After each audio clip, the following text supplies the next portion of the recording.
Shri major V, വാർത്ത അങ്ങ് അറിഞ്ഞു കാണുമല്ലോ. ഏറെ വേദനിപ്പിക്കുന്നതാണ്, ഞെട്ടിപ്പിക്കുന്നതുമാണ്. ഭാരതത്തിൻ്റെ സമാധാന ശ്രമങ്ങൾ കശ്മീരിൽ എത്രമാത്രം വിജയം കണ്ടു എന്ന് നമ്മൾ തിരിച്ചറിഞ്ഞതാണ്. ഭീകരതയുടെ മുഖം എവിടെ ഉയർന്നാലും അതിനെ അടിച്ചമർത്താൻ, ഇല്ലാതാക്കാൻ സൈന്യത്തിന് കഴിയുന്നുണ്ട്. ഇതിപ്പോൾ സാധാരണക്കാർ വന്നു പോകുന്ന, വിനോദസഞ്ചാരികൾ വന്നു പോകുന്ന ഇടത്തേക്ക് കടന്നു വന്ന് മതം ചോദിച്ച്, പേര് ചോദിച്ച്, മതം ഉറപ്പിച്ച് വെടിവെച്ച് കൊല്ലുകയാണ്. ദാരുണമായ ചിത്രങ്ങൾ പലതും സമൂഹ മാധ്യമങ്ങളിലൂടെ പ്രചരിക്കുന്നുണ്ട്. പിന്നിൽ ആരെന്ന ഉത്തരവാദിത്വം ഏറ്റെടുത്തിട്ടുണ്ട് എങ്കിൽ പോലും BJPയുടെ ഒരു MP അടക്കം ആരോപിച്ചിരിക്കുന്നത് പാകിസ്ഥാനാണ് പിന്നിൽ എന്നാണ്.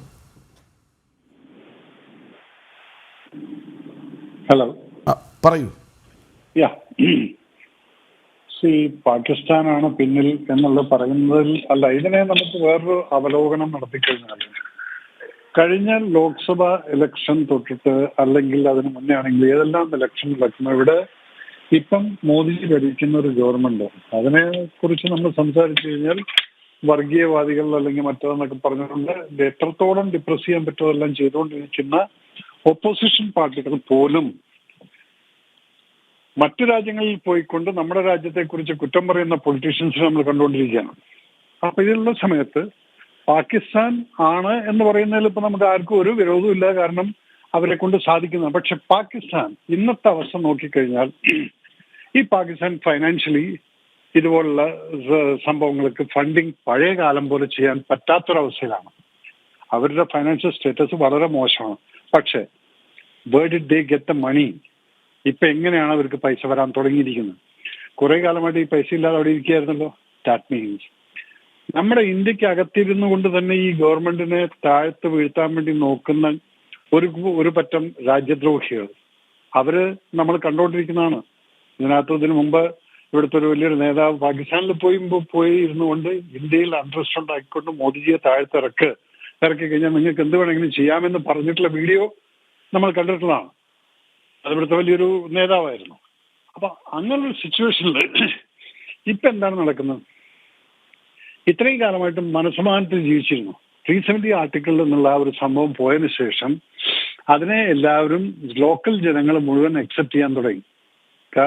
ആ അക്സെപ്റ്റൻസ് എന്തുകൊണ്ടെന്ന് ചോദിച്ചു കഴിഞ്ഞാൽ, കഴിഞ്ഞ വർഷത്തെ ടൂറിസ്റ്റ് ഇൻടേക്ക് എന്ന് പറയുന്നത്, മേജർ രവി, ആ സ്വീകാര്യതയ്ക്ക് ഒരു തെളിവാണ് ഈ മഞ്ജുനാഥിൻ ഭാര്യ പല്ലവിയും ഒരു മരണശേഷം ഈ ഭാര്യ പല്ലവിയുടെ ഒരു പ്രതികരണമുണ്ട്. അതായത് സമീപവാസികളാണ് ഞങ്ങളെ രക്ഷപ്പെടുത്തിയത് എന്ന്. അതായത് സമാധാനം ആഗ്രഹിക്കുന്നവർ, അതിൻ്റെ തുടർച്ച ആഗ്രഹിക്കുന്നവർ, ഭീകരാക്രമണങ്ങൾ ജമ്മു കശ്മീരിൽ നടന്നാൽ മാറി നടന്നിരുന്നവരുടെ മാറ്റം, അതുകൂടി പ്രകടമല്ലേ ആ വാക്കുകളിൽ? ഒരു സംശയമില്ല. അവിടേക്കാണ് ഞാൻ പറഞ്ഞു വന്നുകൊണ്ടിരിക്കുന്നത്. ഇന്നവിടെ ജനങ്ങളുടെ ജാതിയും മതവും ചോദിച്ചുകൊണ്ട് കൊന്നിട്ടുണ്ടെങ്കിൽ അത് ഭീകരവാദികളുടെ വേറൊരു അജണ്ടയാണ്. ഇവിടെ മനസ്സമാനത്തിൽ ജീവിക്കുന്ന ഹിന്ദുവിനെയും മുസ്ലിമിനെയും ഉള്ളിൽ സ്പർദ്ധ ഉണ്ടാക്കിക്കൊണ്ട് അതിവിടുത്തെ രാഷ്ട്രീയക്കാരെ ഇഷ്ടംപോലെ ചെയ്യുന്നുമുണ്ട്. അതെങ്ങനെയെല്ലാം ചെയ്യാൻ പറ്റുന്നുണ്ട് അതെല്ലാം ചെയ്തുകൊണ്ടിരിക്കുന്നത്. ഇപ്പം എന്താ വെച്ചാൽ പാകിസ്ഥാന്റെ കൂടെ സപ്പോർട്ടോട് കൂടിയിട്ട് അവിടെ ഇതുപോലെ ചെയ്തു കഴിഞ്ഞാൽ അവരുടെ വിചാരം എന്താണ്? ലോക്കലായിട്ടുള്ള കാശ്മീരി, ഇത് പബ്ലിക്കിൽ എന്താണ് വരുന്നത്? ലോക്കലായിട്ടുള്ള കാശ്മീരി മുസ്ലിംസ് ഹിന്ദുക്കളെ തേടി പിടിച്ചുകൊണ്ട് കൊന്നു എന്നുള്ളതാണ് കാണിക്കാൻ പോകുന്നവർ. ഇത് കാണിച്ചു കഴിഞ്ഞാൽ ഇവിടെയുള്ള മുസ്ലിം സഹോദരങ്ങളുടെയും സഹോദരിമാരുടെയും മനസ്സിനകത്ത് കയറുന്ന എന്താണ്? ഒരു ഭീതിയാണ് കയറുന്നത്. ഇന്ന് ഹിന്ദുക്കളെ തെരഞ്ഞു പിടിച്ച് കൊന്നിരിക്കുന്നു. ഇതിന്റെ പേരിൽ ഇനി വേറൊരു കലാപം ഉണ്ടാവാനുള്ള ചാൻസ് ഉണ്ട് എന്നുള്ളത്. പക്ഷെ ഇവിടെ ജനങ്ങൾ മനസ്സിലാക്കേണ്ട ഒരു കാര്യമുണ്ട്. അതേ സമയത്ത് തന്നെ അവിടുന്ന് രക്ഷപ്പെട്ടുള്ള ആളുകൾ പറഞ്ഞിട്ടുണ്ട്, അവിടുത്തെ ലോക്കൽ ആളുകൾ എന്ന് പറയുന്നത് അവിടെ ഹിന്ദുക്കളല്ല. പേൽഗാം സൈഡിൽ അല്ലെങ്കിൽ പുൽവാമ സെക്ടർ, ഈ സെക്ടറൊക്കെ നോക്കിക്കഴിഞ്ഞാൽ അവിടെ പണ്ഡിതന്മാരൊന്നും ഇല്ല ഇപ്പം, ഹാർഡ്ലി എനിബഡി. പക്ഷെ മാക്സിമം അവിടെ ഹോഴ്സസിനെ കൊണ്ടും അല്ലെങ്കിൽ ഇതുകൊണ്ടൊക്കെ ഈ ടൂറിസത്തിൽ ജീവിക്കുന്നത് മുഴുവൻ മുസ്ലിം സഹോദരങ്ങളാണ് അവിടെ.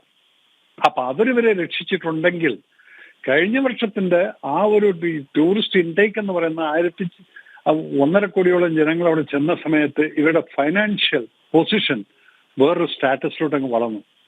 പണ്ട് ഒരു കുതിരയും കൊണ്ടിട്ട് നമ്മുടെ ടൂറിസ്റ്റുകളുടെ പിറകിൽ നടക്കുമായിരുന്നു. സാറേ ഒന്നെടുക്കുക, ആദ്യം 600 തുടങ്ങും, അത് കഴിഞ്ഞിട്ട് അവൻ 200 രൂപ 100 രൂപയെങ്കിലും തന്നിട്ട് പോകുന്നു പറയും. ഇന്ന് അതല്ല, അവൻ പറയുന്ന 300-400 നമ്മൾ കൊടുക്കാൻ തയ്യാറാണ്. പക്ഷെ കൊടുത്താലും കുതിരെ കിട്ടാനില്ല. കാരണം അത്രയും ടൂറിസ്റ്റുകൾ വന്നുകൊണ്ടിരിക്കുകയാണ്. അപ്പൊ അവരെ സംബന്ധിച്ചിടത്തോളം നല്ലൊരു ഇൻകം വരുന്ന സമയത്ത് ഇതുപോലൊരു സംഭവം നടന്നു കഴിഞ്ഞാൽ ഡെഫിനറ്റ് ആയിട്ടും അത് അവരുടെ വരുമാനത്തെയാണ് ബാധിക്കാൻ പോകുന്നത്. അതുകൊണ്ടാണ് അവിടുത്തെ ലോക്കലായിട്ടുള്ള മുസ്ലിങ്ങൾ പോലും ഇതിനെ ഖണ്ഡിച്ചിരിക്കുന്നതും നമ്മുടെ ഇതിൽ അപകടത്തിൽപ്പെട്ടിരിക്കുന്ന ടൂറിസ്റ്റുകളെ രക്ഷിക്കാൻ നോക്കുന്നത്. എന്തുകൊണ്ട്? കാരണം അവർ കഴിഞ്ഞ വർഷം കണ്ടു 370 ആർട്ടിക്കിൾ പോയതിനു ശേഷം ഉണ്ടായിട്ടുള്ള മാറ്റങ്ങളും അവരുടെ ജീവിതത്തിന്റെ വളർച്ചയും എല്ലാം അവർ കണ്ടുകൊണ്ടിരിക്കുകയാണ്.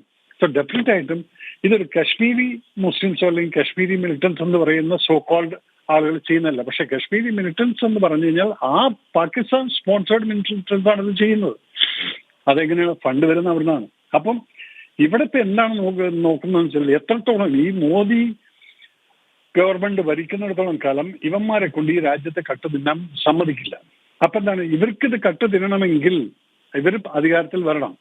ഇത് ഇത്രയും കാലം കട്ട് നിന്ന് ജീവിച്ചിരുന്ന ഈ ഹയറാർക്കി, അച്ഛൻ മകളിൽ നിന്നും മരുമക്കള് ഇങ്ങനെയുള്ള ഒരു മരുമക്കത്തായും അല്ലെങ്കിൽ മക്കത്തായൊക്കെ ആയിട്ട് പോരുന്ന ഒരു രാഷ്ട്രീയം ഉണ്ടായിരുന്നു. ഇന്ന് അതില്ലാതെ ശരിക്കും ഒരു കാഡർ രാഷ്ട്രീയമായിട്ട് സെൻട്രൽ ഭരിക്കുന്ന സമയത്ത് ഡെഫിനറ്റ് ആയിട്ടും ഇവർക്ക് ഇവരെ എങ്ങനെയെങ്കിലും താഴ്ത്തിക്കണം. അതിനുവേണ്ടി ഇവർ ഏതറ്റം വരെയും പോകും. അപ്പൊ അതുകൊണ്ട് അന്വേഷിക്കുന്നത് എന്താണെന്ന് ചോദിച്ചാൽ ഇത് പാകിസ്ഥാൻ ചെയ്തു എന്ന് പറഞ്ഞിട്ട് വെറുതെ നടത്തിയിട്ട് കാര്യമില്ല. ഇതിനെ നിങ്ങൾ നമ്മുടെ മിലിറ്ററി ഇന്റലിജൻസ് മിലിറ്ററി അല്ല, നമ്മുടെ ഇന്റലിജൻസ് വിങ്ങുകളത് മനസ്സിലാക്കണം എവിടെ നിന്നാണിത് തുടങ്ങിയിരിക്കുന്നത്. പലയിടത്തും നമ്മുടെ നേതാക്കന്മാർ ലണ്ടനിലും അമേരിക്കയിലും പോയിരുന്നുകൊണ്ട് നമ്മുടെ ഇന്ത്യയെ കുറ്റം പറഞ്ഞ് നമ്മൾ കണ്ടുകൊണ്ടിരിക്കുകയാണ്. ഇതുപോലുള്ള രാജ്യദ്രോഹികളാണ് നമ്മൾ ഒറ്റപ്പെടുത്തേണ്ടത്. ഈ രാജ്യസ്നേഹം അല്ലെങ്കിൽ ഇതൊക്കെ വരുന്നത് ഒരിക്കലും ഒരുത്തന്റെ കുത്തകയല്ലത്.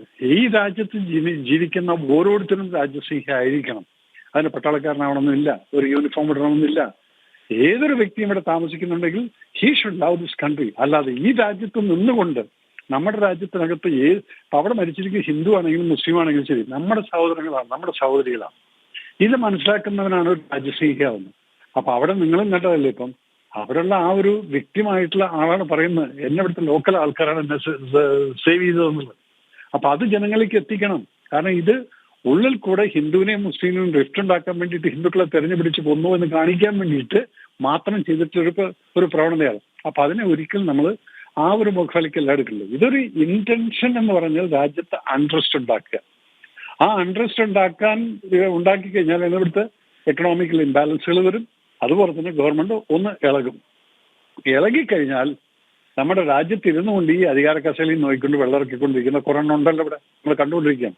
അവർക്കത് കയറാനുള്ള ഒരു ചവിട്ടുപടിയായിട്ടാണ് ഇതിനെ യൂസ് ചെയ്യാൻ പോകുന്നത്. അതുകൊണ്ടാണ് പറഞ്ഞത് ഇവിടെ ജനങ്ങളിത് മനസ്സിലാക്കണം. അവിടെ ഒരു ഹിന്ദുവിനെയും തെരഞ്ഞു പിടിച്ചിട്ട് മുസ്ലിങ്ങൾ കൊന്നിട്ടില്ല. ഇതൊരു അജണ്ടയായിട്ട് വന്നിരിക്കുകയാണത്. പാകിസ്ഥാനിൽ നിന്ന് പൈസ കിട്ടിയിട്ട് അവന്മാരിവിടെ കൊണ്ടുവന്ന് ഇതുപോലൊരു പ്രൊപ്പഗൻഡ അടിച്ചിറക്കുക. ഹിന്ദുക്കളെ തെരഞ്ഞു പിടിച്ച് കൊന്നു. ഇവിടെയുള്ള ഓരോരുത്തരും കാണുന്നതാണ് ഹിന്ദുവിനെ കൊന്നു, മുസ്ലിമാണ് കൊന്നിരിക്കുന്നത്. No, this is an agenda. ലോക്കലായിട്ടുള്ള കശ്മീരീസ് നെവർ വൺ. ഞാനിപ്പോൾ കഴിഞ്ഞ ഫെബ്രുവരി മാസത്തിൽ 3-ാം തീയതി ഞാൻ പോയി 7 ദിവസം എൻ്റെ കൂട്ടുകാരായിട്ട് ഞാൻ അവിടെ പോയിരുന്നു.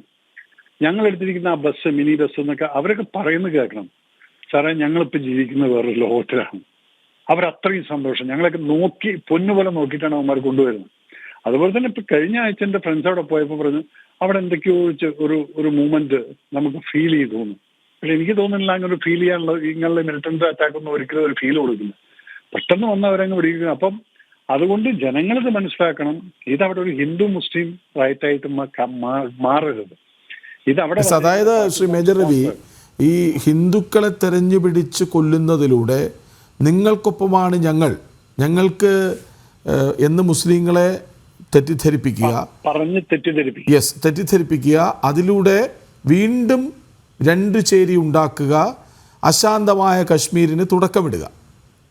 പക്ഷേ ഇന്നത്തെ കാശ്മീർ ഞാൻ ഇപ്പൊ ഈ റീസെന്റ് പോയി കണ്ടിട്ട് വന്നപ്പോഴും എനിക്ക് തോന്നുന്നു ഇന്ന് അവിടുത്തെ ലോക്കൽ ജനങ്ങളെ നിങ്ങൾക്ക് ഈ പഴയ കാലത്തുള്ള 80s ഉണ്ടായിരുന്ന ആ ഒരു മിലിറ്റൻസി ഇൻഫ്ലുവൻസ് ഇനി അവിടുത്തെ ലോക്കൽസിന് കൊടുക്കാൻ പറ്റുമെന്നുള്ളത് എനിക്ക് തോന്നുന്നില്ല.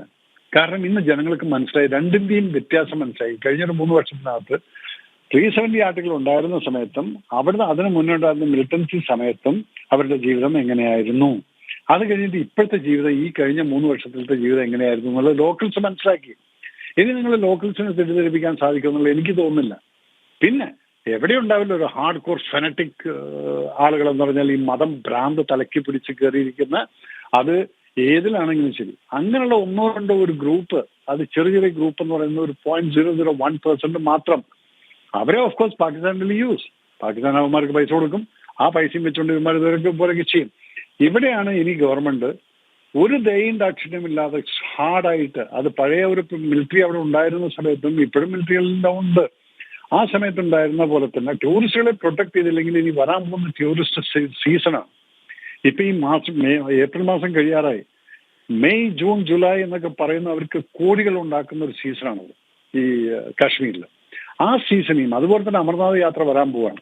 ഇതൊക്കെ നോക്കിക്കഴിഞ്ഞാൽ ഈ സമയത്താണ് ഇവന്മാർ ഇതുപോലെ അണ്ടർസ്റ്റ് ഉണ്ടാക്കി കഴിഞ്ഞാൽ അവിടെ ആളുകളെ വരാതിരിക്കാൻ വേണ്ടി നോക്കുന്ന അതിനുള്ളൊരു ഒരു ഹാർഡ് കോർ മൂവ്മെന്റ് ആണ് ഇപ്പോൾ അവന്മാർ ചെയ്തിരിക്കുന്നത്. അതിനെ ഗവൺമെന്റ് ശക്തമായിട്ട് കെട്ടിക്കഴിഞ്ഞാൽ വെടിവെച്ചാൽ കൊല്ലണം അവന്മാരൊക്കെ. കാരണം നമ്മുടെ രാജ്യത്തിന്റെ അഖണ്ഡതയെ പിരിക്കാൻ വേണ്ടി വരുന്നത് എവിടെയാണെങ്കിലും government should be very hard on them. അവിടെ അവരെ വിചാരണ ചെയ്യാൻ അത് തെളിവ് കിട്ടിക്കഴിഞ്ഞാൽ പിന്നീട് it should be encounter and finished off. ബോംബെയിൽ എങ്ങനെയായിരുന്നു ഇവരുടെ ഈ അണ്ടർവേൾഡ് ഫിനിഷ് ആയിപ്പോയത്? Encounters. So these kind of action has to be taken by the government very strongly. അപ്പൊ അതുകൊണ്ട് ഒരിക്കലും ജനങ്ങൾ തെറ്റിദ്ധരിക്കേണ്ട. ഇനിയും ഞാൻ പറയുന്നു, ഞാൻ വേണമെങ്കിൽ അടുത്ത 2 ആഴ്ചയ്ക്കകത്ത് anyway planning to go to Kashmir. അപ്പം നമ്മളവിടെ ഇതൊന്നും കണ്ടിട്ട് പേടിച്ചിട്ട് കാര്യമില്ല.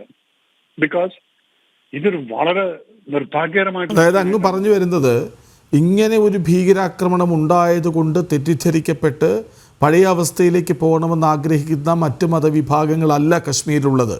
കശ്മീർ സമാധാനത്തിൻ്റെ അല്ലെങ്കിൽ ശരിയായ സാഹചര്യങ്ങളുമായി പൊരുത്തപ്പെട്ട ഒരു പുതിയ കശ്മീരാണ്. നിങ്ങൾക്കറിയില്ല അവർ എത്ര ഇന്നസെന്റ് ആൾക്കാരാണെന്ന്. അവിടുത്തെ ലോക്കൽ ആളുകളെ ഞാൻ കണ്ടിരിക്കുന്നത്, ഞാൻ ഇത്രയും തമാശയിൽ ഞങ്ങൾ ആ ഒരു ഇപ്പൊ കഴിഞ്ഞൊരു 7 ദിവസം അവിടെ സ്പെൻഡ് ചെയ്തത്, അതിനകത്ത് കാണാം നിങ്ങൾക്ക് 1% അല്ലെങ്കിൽ 0.1% ആളുകൾ കാണുമായിരിക്കും. അതെവിടെ ഇല്ലാത്തത്? അവിടെ ഉണ്ടെങ്കിൽ ഇവിടെ ഇല്ലേ? എല്ലായിടത്തും ഉണ്ട്. ഈ ഫെനറ്റിസം തലയിൽ കയറിയിട്ടുള്ള ആളുകൾ ഉണ്ടായിരിക്കും. പക്ഷെ ഇന്നത്തെ കാശ്മീരിൽ അങ്ങനെയല്ല.